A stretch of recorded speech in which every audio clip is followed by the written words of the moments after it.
is, got it up and running. Took a bit, but here she is. This is no choke. You can see it's warming up. I'm going to turn the idle down here a little bit. That's our RPMs right here. Turn that down to something respectful.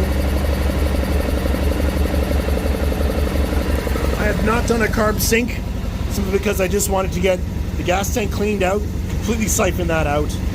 New gas, liquid carb clean. There's just a little bit in there. And running the bike, the return cable I have omitted because it's just binding. I'm not sure if it's all this traffic that you have up here on the throttle, but it's certainly snappy now, right? As it should be. And the battery needs to be charged. I've got my booster pack on it right now. Let's turn this off because I'm filling the shop with smoke. Hold on.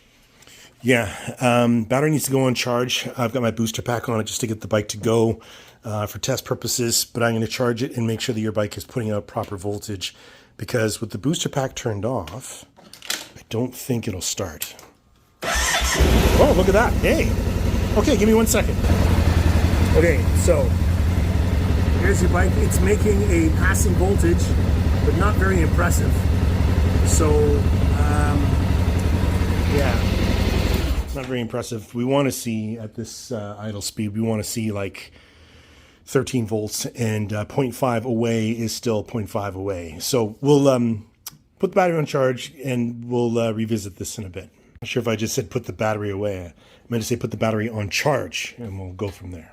Just occurred to me that while I have you, I could actually, while I have your attention, I could do a load test. I need both hands to do that. So give me a second here to hook up the camera. Okay, we're golden. Okay, so negative goes to negative, positive goes to positive. And our tester is showing us 12.74 resting. This is actually kind of controversial because while we're seeing 12.74 volts on my load tester, my multimeter was showing us, was it 12.5?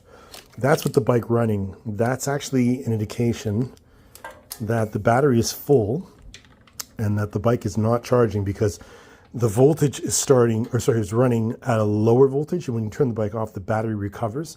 It means that the battery is already full. So let's tap in. Oh, did that backwards. Let's tap in here. See what we get. Yeah. Okay. So 12.75. So the battery is recovering.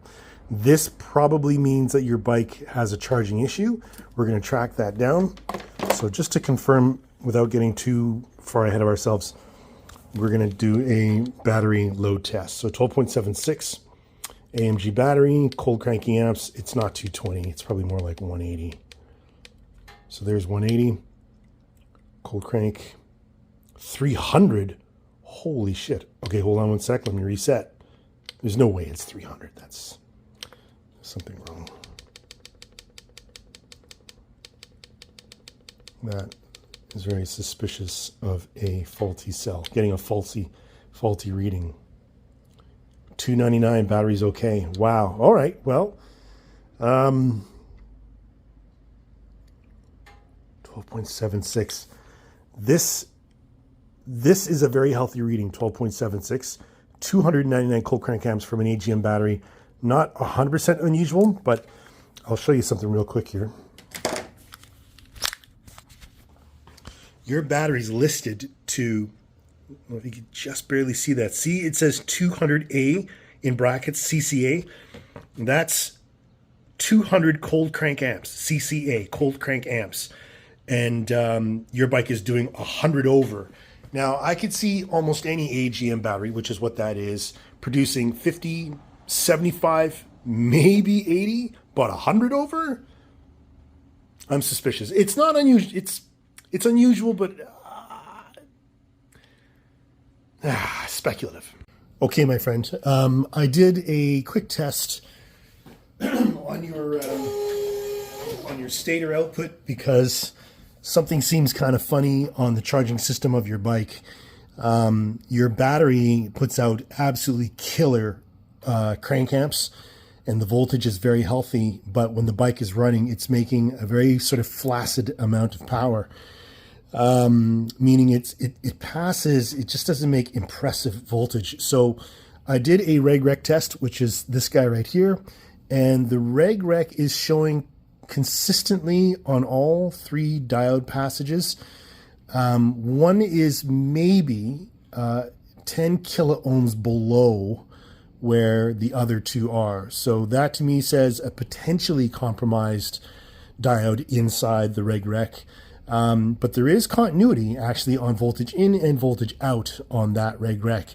That told me that I need to test your stator immediately, because what I suspected was that you have a stator winding that has gone bad, and I've actually been able to confirm that. And that's what leads me to this part of the video. I'm going to zoom in here because I want you to bear witness. Whoops, whoa, easy. Okay, so multimeter set to DC. This is the wires coming from your stator. This is going, the back is, the other side of it is right here. That goes into the loom, then goes into the reg rec, and it takes the voltage from AC to DC. So that's what that does. That, in my opinion, needs to be replaced. It's on the teetering edge of failing. It hasn't failed yet, but it's next. And the reason why it's failing is because I believe your stator is buggered. Here we go. We're going to do a quick test. The positive lead, you can see here in my hand, is really all that I need to do a stator test. The black wire, which I could probably show you. Yeah, there it is. The black wire I've got tied into your battery, just so I can use the other hand to do the test on the actual stator wires, which are tucked in right in here. But I wanted to make sure that you could see what I'm doing and how I'm doing it and why. Okay, so there's 3 windings. We're going to start your bike, and I'm going to yell at the camera. Here we go. Okay, so we're going to see some pretty high numbers here. First number, 30, 35, 34 volts. Second number, like almost not even there. And then the last number, back to 35 volts. So these 2 windings, 1, 35 volts, 2, 35 volts. And finally 3, the last one, this is the one that's bad, is like 0.010. It's dead. And that kind of explains also why your bike, oh boy, this is almost out of frame. I'm so sorry.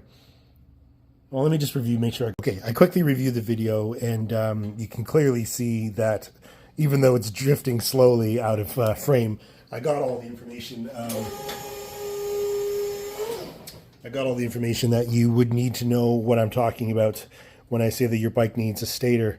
It's a big job on this bike. Regrettably, if I back out here, regrettably, to get at the stator, I believe it is engine out on this bike, and it's in there, right? So you can't just get quick and dirty access to it. It's a fairly big job, but there's the header pipes, as you know. That's the back of the bike, that's the front of the bike, and the stator is basically where my finger's pointing, which means I don't know this for sure. I'll research it. Maybe you already know this, but in order to do a stator on this bike, it's engine out. So got the bike to run. We've been able to diagnose that the battery is very healthy, that the reg rec is on its way out, probably because of a failed stator. And we know obviously that the stator is bad. And we didn't do fork seals, steering bearings, or anything on the front end, brakes, or nothing like that at all, because my first course of action, as informed by you, was to make the bike run. So we've done that, and now I just need your instructions as to what to do next. Whew.